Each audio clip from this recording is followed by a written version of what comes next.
Alright, so today is DIY stakeout pole day.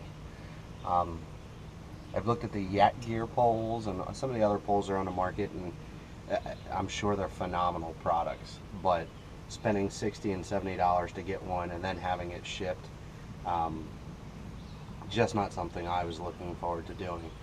So, considering I had already built my own rod rack out of PVC, I jumped on YouTube and started searching around and found a lot of guys that had done it.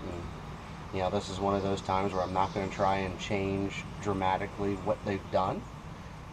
Just roll with it and see how it turns out. So for the project, obviously the Red Bull to get it started, I have a 6-foot piece of PVC, 3/4 inch. I bought it in a 10-foot section, cut it down.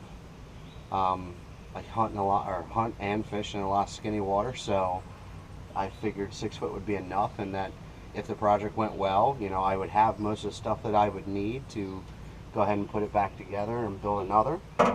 Obviously PVC glue, 2 end caps, a T cap, 2 2-inch pieces of 3/4 inch PVC, 1/4 inch bolt and nut.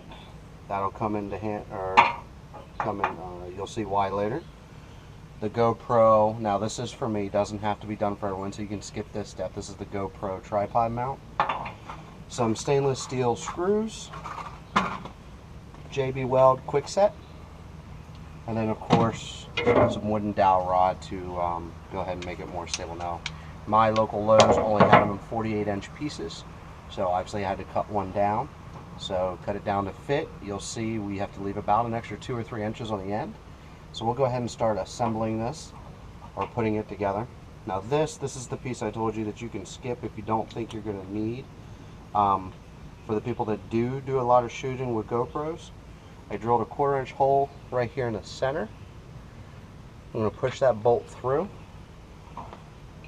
run that nut right on top of it, and what that's going to do is that's going to give me a place if I want to mount my GoPro mount or any of my other standard camera mounts.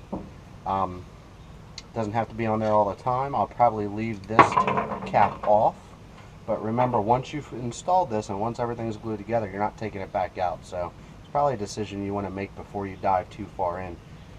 So with this, we'll go ahead and prime everything.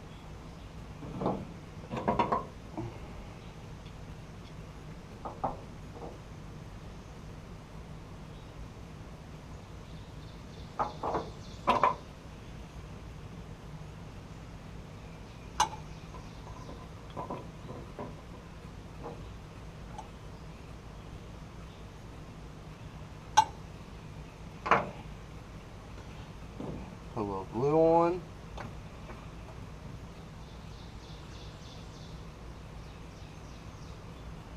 Now, if you're a PVC guy like me, you probably use the snot out of this stuff. You probably already have it. I don't need to tell you that you need to go get it. Put it in, give it a little twist, put it in, push it tight, a little twist, more glue for the caps.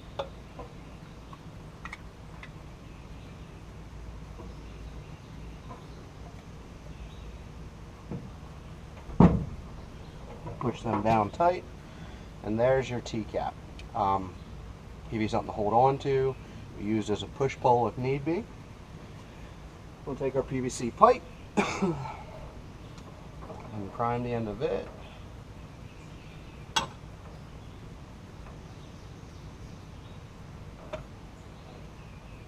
it on. You should give it a little turn and let it sit. One of the things that I'm going to do different, I don't know if I'm going to regret it at this point in time, is I'm not going to joint these two pieces together now. In some of the other videos, more specifically, actually I don't remember whose video it was. I apologize, by the way. He jointed these two together. I don't know if that's needed because I am going to screw this in with stainless steel screws in random areas like Lightning Fishing did. So I'm not going to join it. Gosh forbid, if I have to go back and rejoin it, then I will. But at the end of the day, it's $14 or $15, so if I have to cut the end cap off and shorten it by a few inches to join it, then I will.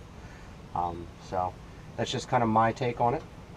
So once you've let that set for a little bit, go ahead and insert your rod, like so. And here's where this starts to get interesting. So we're going to hold this together, and I'm going to go down the shaft of this, and I'm going to screw it in different places. Now, like in the other video I just referenced, Lightning Fishings, I'm going to do it in different sides, so it's more of a push-pull kind of method.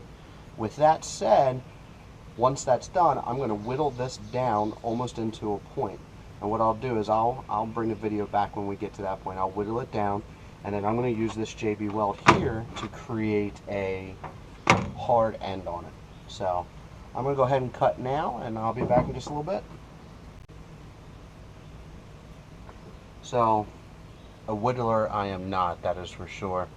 But at this point we do have the screws in. You can see that they alternate up and down the shaft. I have made my point. So what I'm going to do is I just took some of the shavings from when I was whittling. I'm going to mix up my JB weld. I'm going to mix this stuff really good. Now this is the quick set stuff, so this stuff should set in about 6 minutes, but it says it can take up to 4 hours for it to cure. What this stuff is going to do is it's going to allow it to be completely weather tight on its way down. So once you got it mixed good, just go ahead and start coating everything down.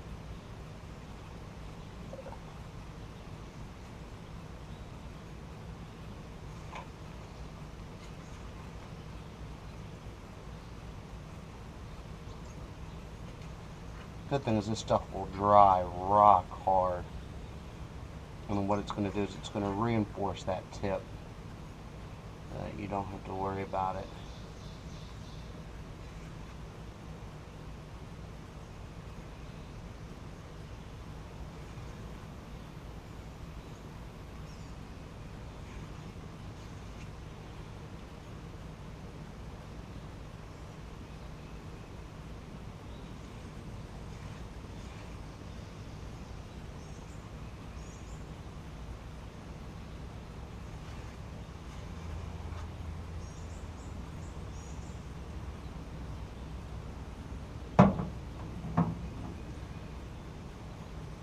And just make sure that it's nice and coated. You know, we're not doing this for designer looks by any means.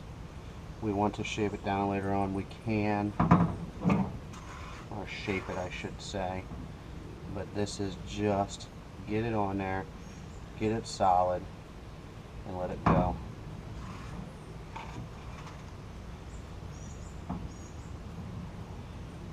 I'm going to try and make sure that the entry into the PVC pipe has plenty on it.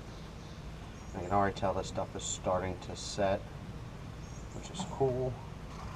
Now, one of the key things to this is you're going to want to make sure you mount this thing or hang it upside down so that as it dries, it drips down. But I'll go ahead and kill the video now.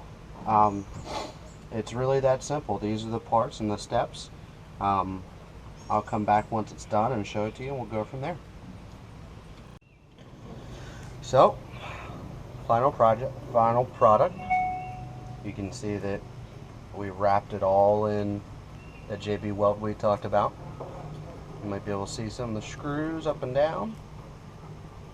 There's the final top. So, like we talked, 6 feet tall. It'd be a nice little anchor pole for us to use. All in all, I don't know if we talked about it in the beginning, but I'm into it. $20 and it includes the Red Bull, so you know, about $17 into it, which is a heck of a deal. And if it proves to be the answer, then we'll probably make some more in different sizes. That way we have different options when we go out. But this is it for now. I haven't decided if I want to sand it down and paint it to possibly match the kayak, or just leave it white. My fear is that if I paint it and get it into some darker colors, that the longer it sits in the sun, the hotter it's going to be. So we're going to take it out tonight, see if we can catch something, and see how it performs. So thank you for watching.